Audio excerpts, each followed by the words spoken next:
Usapang totoo, walang preno. You under vlogcaster, real talk lang, walang plastikan. Magandang araw mga ka-Wonder, welcome back sa ating YouTube channel, Wonder Vlogcaster po. Magandang umaga. Balikan natin mga ka-Wonder yung pagkadismaya ni Sentry dito kay Leni Robredo at kay Bam Aquino. Alam natin na yung history mga ka-Wonder nitong Dilaw Pink laban dyan sa Red ay talagang naging isang saga, dahil sa nangyari sa nakaraan sa kanilang mga magulang. Of course, dito kay dating Pangulong Marcos Sr. at dito kay Ninoy Aquino. Pero narinig naman natin kay Bam, kasi nga, nasabi, anong nagiging reaksyon nyo pag nagkakita kayo ni Pangulong Marcos at itong si Bam daw? Hay, ganun daw, batian lang. So, natural yan, bilang diplomatic individuals na lingkod bayan, na yung sinasabing pagkakaroon ng civil na ugali. Kahit magkaaway nga, nagkakabatian yan sa politika o may iringan. Nagkakaroon ng pagbati bilang mga pagpapakita na civil ang isa't isa. Pero ito nga sa pagpapakita ni Sentry, narinig na natin sa kanya yan, na hindi na natin antayin itong si Leni Robredo. Na kung tatakbo siya, hindi, mukhang hindi na talaga tatakbo. Ngayon, may binanggit din siya na siyang naging palaisipan sa tao. At bakit sinabi ito ni Leni Robredo? Yan pong pag-uusapan natin mga ka-Wonder.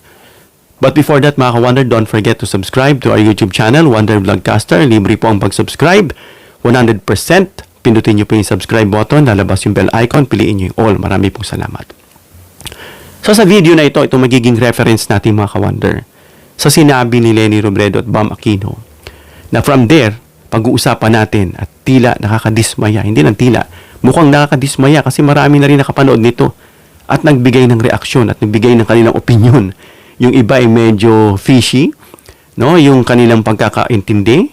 At ito, panoorin muna natin mga ka-Wonder. Sabi ni Senator Bam Aquino sa akin directly, personally, na kung mananalo daw si VP Leni, ay hindi nila ibibigay sa dahig si Digong. Sinabi nila yun. Walang ideally doon, walang ganyan, walang qualifier. Sinabi na sa akin doon. It was, yung time na yun, At yung pagdadalo si VP Leni na presidente, No, 2020. hindi nila ibibigay si Digong. Okay, sa dahig. so yun yung position nila from the very start. Ako, I let it slide because we need VP Leni to win. Saka ko na lang siya i-convince kung mananalo siya. Pero, ba't ganun yung position niya? But doesn't that prove na that Senator Bam is consistent? Meaning he has not changed his position. Pero, bakit? Di ba? Bakit? Ganon. Remember, ito na, para lang nalagay sa context. When we expressed our intention to file the ICC case, nagpadala ng emisaryo sa akin si VP Leni, 3. Kung pwede daw wag kong i-file. Kasi baka daw pagbalingan si VP Leni. So, di ba? Sa akin, hindi pwede yun. Sabi ko, dapat na siya yung nangunguna mag-file nito eh. Di ba? That's how bad I felt nung pinadala yung mga emisaryo niya. Kaya nireject ko yun. And we went ahead with the filing. So, that was their position. So yun mga ka-Wonder, straight from the mouth of Sentry, na nadismaya nga siya. Bakit ganun ang posisyon? At nag-iwan siya ng salitang, bakit? Yun ang pinaka-puzzling doon eh. Bakit? Alam natin na itong si Vice President, dating Vice President na ngayon ay Mayor na ng Naga, tumakbo yan ng pagka-Vice Presidente kontra BBM. At alam na natin nangyari doon, lamang si PBBM ng 1 milyon. Pagkagising natin, nalamang na si Leni Robredo. What the heck? Sabi nga nila, bakit ganun? Sige, history na yan, natalo si PBBM, nanalo si Robredo bilang vice ni Duterte. At despite of what she experienced kay Duterte, napapanood natin yan, natutuwa pa nga tayo nun eh. Dahil that time, anti-dilaw talaga tayo. Talagang, tayo eh, baka doon tayo sa administration. Kung sino yung nakaupo sa administrasyon, doon talaga tayo.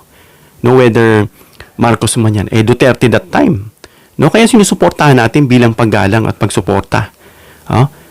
Tapos na siya sa term niya, kaya si Marcos na ngayon, bakit ginugulo nila? Kaya yan ang dahilan. At nalalaman pa natin yung mga kabuktutan, yung kung ano man mga inimbestigahan na pinapasingaw, lalong lumakas. At hindi lang yan na narinig natin, tayo nag-research din at marami tayong nalalaman. bilang tayo yung mga leader ng ating mga organizations, natural lang na dapat may alam tayo. At yung dahilan, no, na talagang sinasyan natin, dinideflect natin yung mga finifeed sa atin na mali. At talagang sinusuportahan natin yung nakaupo, which is PBBM.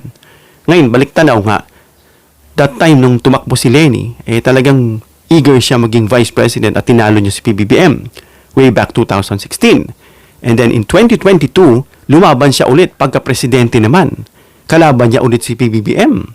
At ito na yung eksena na sabi nga nila Bam at nila Leni, na kapag manalo siya, kasi 2000, ahead pa dyan 2016 pa lang yata, inaayos na ni Sentry at ng grupo niya etong ICC dito sa Dahig para panagutin si Duterte. No? Ngayon, ang stand down nitong si Bam at ni Leni, wag daw ituloy. Kumaga, haharangin nila. Kasi daw baka raw balikan itong si Leni. Sabi nga ni Sentry, ikaw na sa posisyon, ikaw na sa pangyarihan. Dapat nga, susugan mo yan.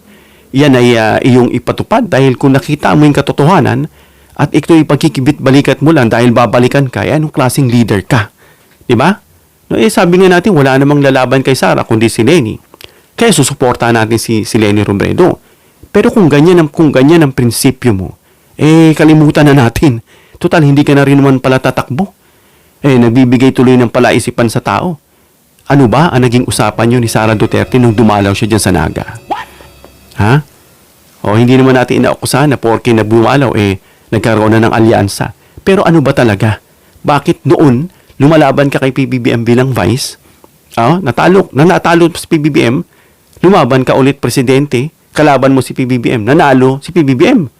Ngayon, you have the leverage, the support. Naririnig ko yan from even dun sa mga pula, sa mga kung sino-sino, lalo na sa yung entourage dun sa Dilaw at Pink. And there is this big possibility that you will win over Sara Duterte. So what happened? Biglang sabi nga ni Sentry, kaya nga umaasa yung iba. Leni, nakita niyo sa post, tayo ginawa natin yan. I think we were I was the first one na talagang mag-post niyan na Leni Robredo and Marcos, parang ganon. Vice, tayo po ang, I think, pinakaunang nag-post niyang tungkol sa comment na yan. No? Pero what happened? Sabi nga ni Sentry na very disappointed, very dismayed, lalo na nung sinabing hindi nila susuportahan yan. Kaya ang ginawa ni Sentry, lalo niyang ipinush. No? Of course, mas mabuti nanalo ang Pangulong Marcos, BBM. Hindi si Leni. Kasi kung hindi si Leni, hindi pala napanagot yan si Digong dahil haharangan niya. Dahil bakit? Ang participation ng Pilipinas para mapadala ang si Duterte doon ay malaki. No? Kaya kung si Leni pala ay baka hinarang. So asan yung justice sa mga na EJK? Diba? Wala na lang dahil takot daw balikan. Nagpadala kasi ng emisaryo. Ibig sabihin, tagapagsalita, representative, no? 3. Itong si Leni Robredo para daw, wag daw ituloy yung pag-file nitong dyan sa Dahig. No? Itong extrajudicial na ginawa ni Duterte. So, yan yung malaking katanungan, mga ka-wonder. Ang sabi nga ni Sentry, bakit? Bakit ganun yung inyong posisyon? Diba? Bakit biglang parang hindi naman neutral kung tutuusin naging on the side ng Duterte, no?